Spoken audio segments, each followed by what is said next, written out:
जब हम हिंदी पढ़ते हैं तो हिंदी में सबसे पहले जो शुरुआत होती है हिंदी की, वो शुरुआत होती है पहले चैप्टर वर्ण विचार से, है ना। सबसे पहले हम पढ़ेंगे वर्ण विचार। दोस्तों, जो हम हमारे मुंह से जो भी आवाज निकालते हैं उसको हम ध्वनि कहते हैं, है ना।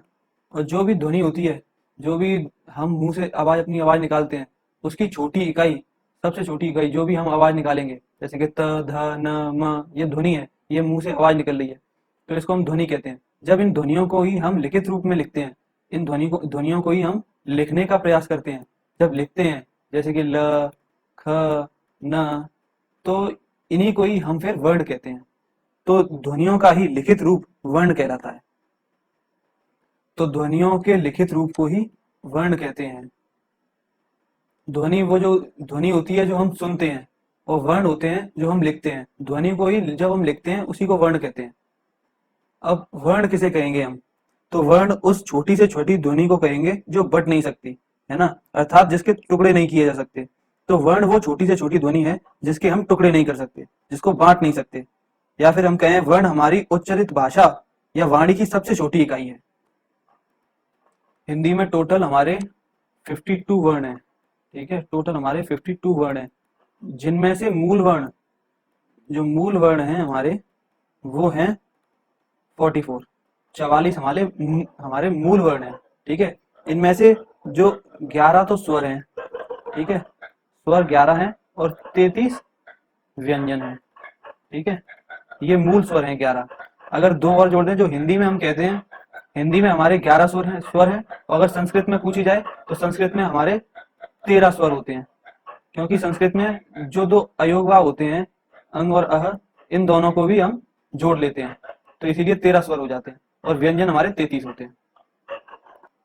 जो टोटल स्वर होते हैं हमारे, वो 11 होते हैं, और जो 11 स्वर हैं वो हैं एक आ, ई, उ, ई, ओ, ऊ, रे, ऋषि वाला ऋषि, ए, ए, ओ, ओ। ये टोटल हमारे 11 स्वर हैं। इन स्वरों को वोवेल भी बोलते हैं। अब स्वर कहते किसे हैं, स्वर की डेफिनेशन क्या है वो जानते हैं। तो स्वर उन वर्णों को कहते हैं जिनका उच्चारण बिना किसी अवरोध या रुकावट के होता है। मतलब इनके उच्चारण करते समय हमें किसी भी प्रकार की रुकावट या अवरोध उत्पन्न नहीं होता है, और इनके उच्चारण में किसी दूसरे वर्ण की सहायता नहीं ली जाती है। मतलब जब इनका उच्चारण करते हैं हम, तो किसी भी दूसरे वर्ण की सहायता नहीं लेते हैं, ठीक है। और ये जो स्वर हैं, ये 3 प्रकार के होते हैं। तो हमारे स्वर जो हैं वो 3 प्रकार के होते हैं। पहला है हमारा हर्ष स्वर, और दूसरा है दीर्घ स्वर, और तीसरा है संयुक्त स्वर। एक चौथे टाइप के स्वर और होते हैं, जो होते हैं प्लुत स्वर, या अयोगवाह, है ना। तो इनके बारे में हम अलग अलग से पढ़ते हैं। तो सबसे पहला है हमारा हर्ष स्वर। हर्ष स्वर वह स्वर होता है जिसकी उत्पत्ति दूसरे स्वरों से नहीं होती है। मतलब ये मूल स्वर होता है, इसकी उत्पत्ति दूसरे स्वरों से मिलाकर नहीं होती है ना। इसके उच्चारण में भी सबसे कम समय लगता है ना, इसके उच्चारण में सबसे कम समय लगता है। हर्ष स्वरों की संख्या जो होती है वो 4 होती है ना। 4 होते हैं हमारे हर्ष स्वर, जैसे कि अ, ए, ओ, और ऋषि वाला ऋषि, है ना। ये 4 होते हैं हर्ष स्वर। दीर्घ स्वर वो स्वर होते हैं जो जिनकी उत्पत्ति दूसरे स्वरों से मिलकर होती है। मतलब ये मूल स्वर नहीं होते हैं। जब दो स्वर मिलते हैं तब दीर्घ स्वर की उत्पत्ति होती है, और जब इनका उच्चारण करते हैं हम दीर्घ स्वरों का, जब, तो उसके जो उच्चारण में समय है वो भी अधिक लगता है। हमारे जो दीर्घ स्वर हैं वो होते हैं आ, ई और उ। इनका जब हम उच्चारण करते हैं तो ज्यादा समय भी लगता है। और ये जैसे दो स्वरों के मिलने से बनते हैं, जैसे कि अ प्लस अ, आ, तो ये दो मूल या स्वर जब मिलते हैं तब एक दीर्घ स्वर का निर्माण करते हैं। ऐसे ही ए प्लस ए, तो वो बनता है ई। ये होते हैं हमारे दीर्घ स्वर, और ये होते हैं हमारे हर्ष स्वर। जब दो एक जैसे स्वर मिलते हैं तो एक दीर्घ स्वर बनाते हैं। जो समान स्वर स्वर जो होते हैं वो मिलते हैं तब एक दीर्घ स्वर बनाते हैं। अब चलिए हम पढ़ते हैं संयुक्त स्वर के बारे में। तो संयुक्त स्वर हमारे जो होते हैं वो होते हैं ए, ओ।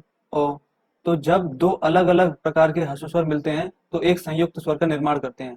जैसे कि अ प्लस ई, ए, अ प्लस ए, अ प्लस उ, ओ, और अ प्लस ओ, मतलब अलग अलग तरीके के ह्रस्व स्वर मिलेंगे तो एक संयुक्त स्वर का निर्माण करेंगे। तो प्लुत स्वर जो होते हैं, इन प्लुत स्वर को अयोगवा भी हम कहते हैं। तो ये दो होते हैं, एक अंग और एक अह। ये हमारे दो प्लुत स्वर होते हैं। तो इनके उच्चारण में, जो प्लुत स्वर होते हैं, इनके उच्चारण में अधिकतम समय लगता है। तो इन प्लुत स्वर के जो उच्चारण में सबसे ज्यादा समय लगता है हमारा। संस्कृत में इन दोनों स्वरों को, प्लुत स्वर को, हम उसमें ही स्वरों में काउंट करते हैं। तो फिर संस्कृत में 13 स्वर हो जाते हैं, है ना। लेकिन हिंदी में हम केवल इनको एक स्वरों की तरह काउंट नहीं करते हैं, प्लस स्वर को। तो हमारे 11 स्वर रहते हैं हिंदी में, है ना। हिंदी में हमारे टोटल 11 स्वर रहते हैं। तो अब व्यंजन के बारे में पढ़ते हैं, व्यंजन क्या होता है। तो व्यंजन वे वर्ण हैं जिनका उच्चारण स्वरों की सहायता से होता है। तो व्यंजन वो वर्ण है जिनका उच्चारण हम स्वरों की सहायता से करते हैं। प्रत्येक व्यंजन के उच्चारण में अ की ध्वनि छिपी रहती है। तो हर एक व्यंजन के उच्चारण में हमें अ की ध्वनि देखने को मिलती है। जो टोटल नंबर ऑफ व्यंजन होते हैं हमारे, जो टोटल व्यंजन है वो 33 होते हैं, है ना। अब जैसे कैसे अ की ध्वनि छिपी रहती है, जैसे ये क है तो क हलंत प्लस अ जब हम करते हैं तब हमारा एक व्यंजन निकल के आता है क। तो इसमें अ की ध्वनि छिपी है ना। ऐसे ही ख में ख हलंत प्लस अ, ऐसे ही ग में ग हलंत पर प्लस अ, ऐसे ही झ में झ हलंत प्लस अ। तो हर एक व्यंजन में अ की ध्वनि छिपी रहती है और ये स्वर की सहायता से मिलकर ही बनता है। ठीक है, उसको हम व्यंजन कहते हैं। अब हम पढ़ेंगे व्यंजनों के प्रकार कि कितने टाइप के व्यंजन होते हैं। तो स्पर्श व्यंजन क्या होता है हमारा। अब व्यंजनों के जब हम व्यंजनों के टाइप देखते हैं तो व्यंजनों का वर्गीकरण करते हैं हम। तो सबसे पहला जो टाइप के व्यंजन होते हैं वो होते हैं हमारे स्पर्श व्यंजन। तो स्पर्श व्यंजन क्या होता है, जीभ का कोई ना कोई भाग मुख के किसी ना किसी भाग से स्पर्श करता है। मतलब जब भी हम किसी स्पर्श व्यंजन का उच्चारण करते हैं तो हमारा जो जीभ का कोई ना कोई भाग होगा, आगे का, पीछे का, बीच में, किसी ना किसी मुंह के किसी ना किसी भाग से टच करेगा। और जब इस वर्ण का, इस व्यंजन का जब हम उच्चारण करते हैं तो जो वायु बाहर निकलती है वो अवरुद्ध होती है, वो रुकती है। तो उसको कहते हैं हम स्पर्श व्यंजन। और इसके जो टाइप हैं, क वर्ग होता है पूरा, ये क, च वर्ग, ट वर्ग, त वर्ग, प वर्ग, ये सारे के सारे हमारे स्पर्श व्यंजन में आते हैं। अब जो क वर्ग वाले जो हैं, क, ख, ग, घ, ण, ये इन सब की जो क वर्ग वाले जो हैं, इन सब की जो आवाज है वो निकलती है कंठ के स्पर्श से। तो इनको हम कंठ के स्पर्श से निकलती है इसकी क वर्ग की आवाज, है ना। और ये अ, आ, ए, अह, ये स्पर्श व्यंजन नहीं है, विसर्ग है ये स्पर्श व्यंजन नहीं है, लेकिन ये भी कंठ की स्पर्श से ही निकलती है इनकी भी आवाज, है ना। ऐसे ही च वर्ग है। ये सारे जो वर्ग वाले हैं, ये सब, इतने सारे ये इधर वाले, ये सब स्पर्श व्यंजन है ना। तो ये च वाले, च, छ, ज, झ, ण, ये तालु के स्पर्श से निकलती है इसकी आवाज। ट वर्ग की ट, ठ, ड, ढ, ण, ये मूर्धा के स्पर्श से निकलती है ट वर्ग की आवाज। त वर्ग की त, थ, द, ध, न, ये दंत के स्पर्श से निकलती है। प की प, फ, ब, भ, म, ये ओष्ठ के, मतलब होठों के स्पर्श से ये प वर्ग वाले की निकलती है। अब जो तालु के स्पर्श से ये श, य, ई, ये भी निकलती है आवाजें।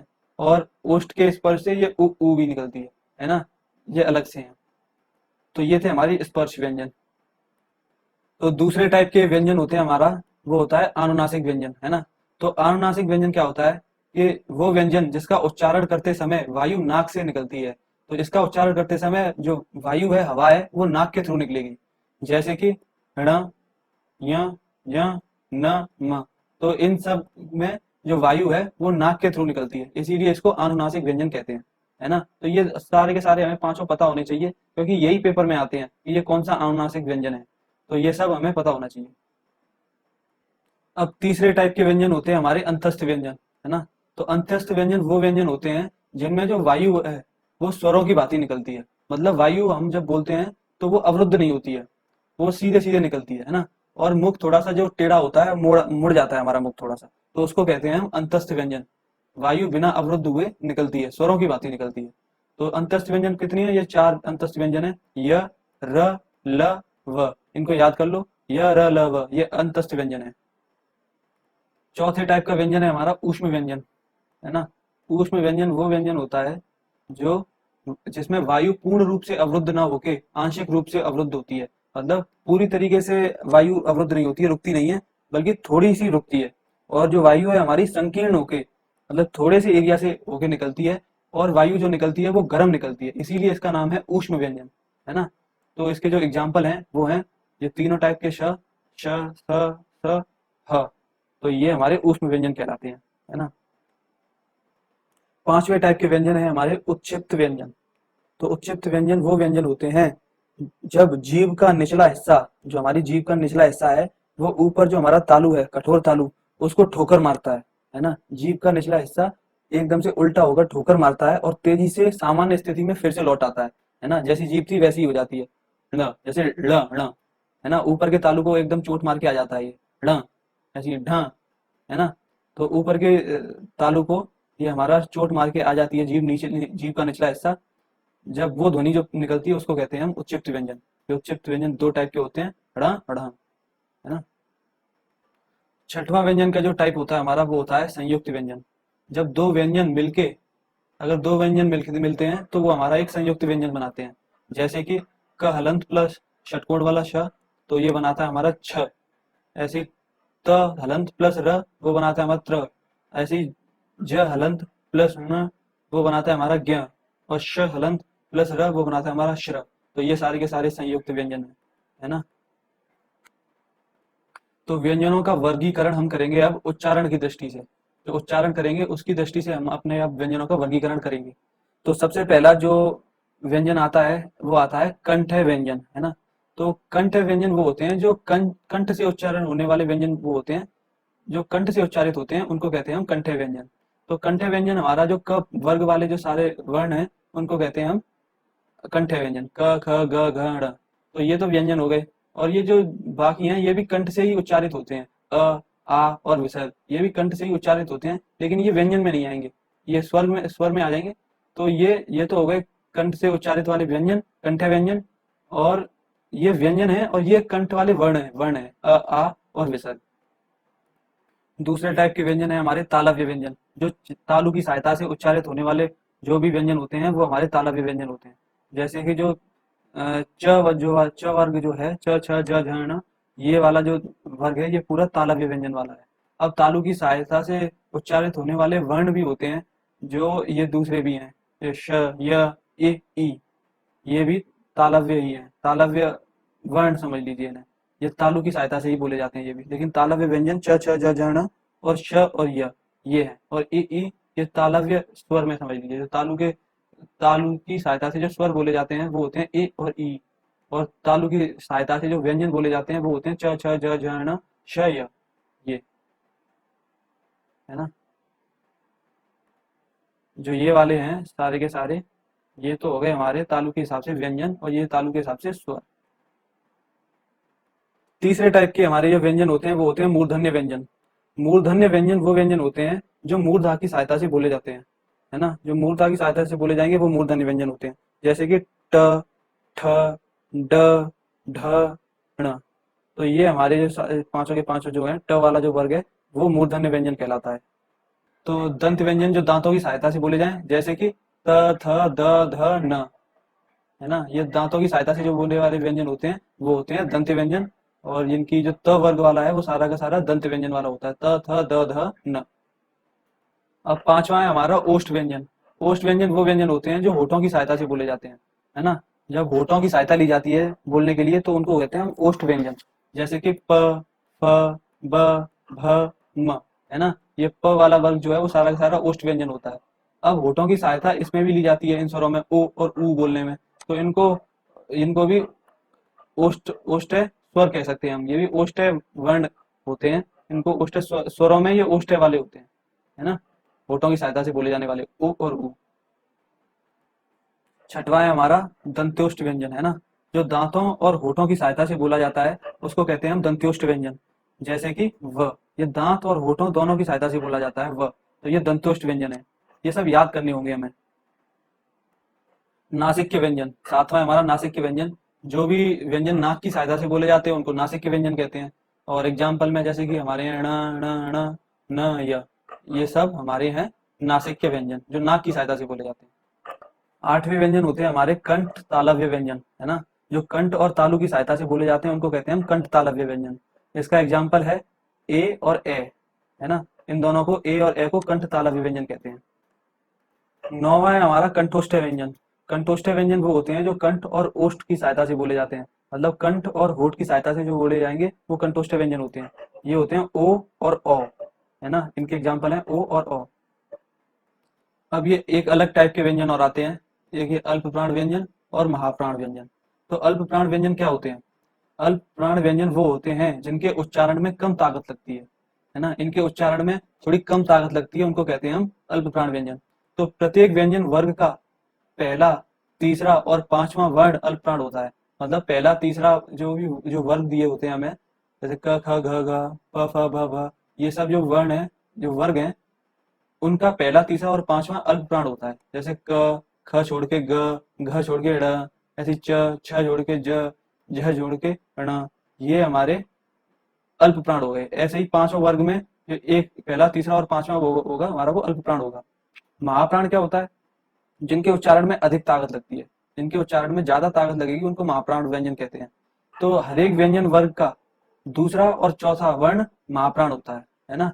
जैसे कि ख, घ, छ, झ, है ना, ये कौन से वर्ग से आया? क वर्ग से, है ना। और ये च वर्ग से। तो च वर्ग के दूसरा और चौथा है ये, और क वर्ग का दूसरा और चौथा है। तो ये महाप्राण व्यंजन है। तो नाद की दृष्टि से भी व्यंजन के दो भेद होते हैं, है ना, नाद की दृष्टि से। तो पहला जो है वो होता है घोष वर्ण। तो घोष वर्ण क्या होता है? जिसमें नाद का प्रयोग होता है। जब नाद का प्रयोग होता है तो उन वर्णों को हम कहते हैं घोष वर्ण। तो प्रत्येक वर्ग का जो भी वर्ग दिए होते हैं हमारे व्यंजन में, उसका तीसरा, चौथा और पांचवा घोष वर्ण होता है। सारे के सारे सभी जो स्वर होते हैं वो भी हमारे घोष वर्ण में आते हैं। और जो ये पांच दिए रखे हैं, ये य र ल व, ये भी घोष वर्ण में ही आते हैं। अब अघोष वर्ण दूसरा होता है हमारा अघोष वर्ण। अघोष वर्ण वो वर्ण होता है जिसमें श्वास का उपयोग होता है, जिसमें सांस का उपयोग होता है, उसको कहते हैं हम अघोष वर्ण। तो प्रत्येक वर्ग का पहला और जो दूसरा वर्ण होगा वो हमारा अघोष वर्ण होगा। और इसके अलावा ये तीनों टाइप के श, स, श, ये भी हमारे अघोष वर्ण में ही आएंगे, है ना। तो अघोष वर्ण में कौन कौन से हो गए? पहले और दूसरे प्रत्येक वर्ग के, और श, स और स। और घोष में हमारा तीसरा और चौथा और पांचवा, और बाकी के बचे सभी स्वर और यर लवह, ये हमारे घोष वर्ण हुए, है ना। तो यहीं पे हम आज ये वर्ण विचार वाला टॉपिक खत्म करते हैं, और जो कुछ भी अब रह गया होगा वो हम क्वेश्चंस में देख लेंगे, है ना। तो थैंक यू गाइस।